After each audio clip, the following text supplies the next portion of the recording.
A blue ribbon scientific panel from the United Nations has released a landmark new report. It paints a far more dire picture of the immediate consequences of the world's changing temperatures than previously thought. This report says avoiding long-term damage requires battling greenhouse gas emissions and other problems at a speed and scale never seen before.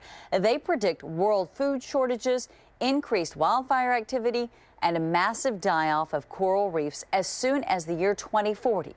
That's a time period well within the lifetime of much of the current world's population. So joining us now to talk about this report is Eugene Cordero. He is a professor with the Department of Meteorology and Climate Science at San Jose State.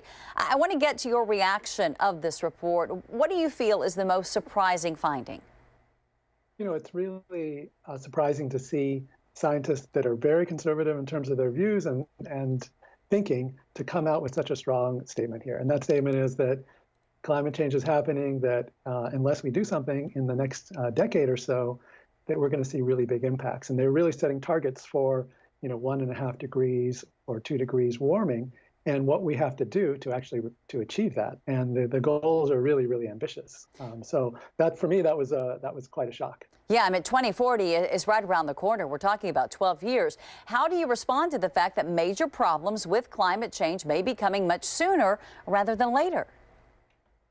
I think this is the scientific community saying, the evidence is here, and we've been talking about, like doing things, and we're making a little bit of progress. But, the point is that getting to 1.5 degrees and stabilizing climate at that level is going to be really, really difficult. And they outline the steps that are going to need to be taken to do that. And that includes electrifying basically everything, transportation and heating and cooling, and then getting our electricity from renewables. And, we have the technology to do that. And so we're seeing that, especially in California, we're seeing some great examples of that. But we also need the will to do that. And that was kind of hinted at in the proposal and the research as well, which is that we really need to start taking these actions, and that education, public education, youth education are things that we're going to need to be able to do at scale and quickly if we're going to reach those targets. Yeah, I mean, they really issued a call to action. Do you think, though, that this UN report will have an effect on the global response to climate change? Well, that's a really good question, and we'll have to wait and see. I mean, we have these IPCC, Intergovernmental Panel on Climate Change reports, come out every 4 to 6 years, and they state the outline of where we are in terms of our climate system. This is a special report that just looks at, like, how are we doing in terms of the Paris Accord and our progress. And it basically says we're not doing very well, and that we're going to have to accelerate this quite dramatically.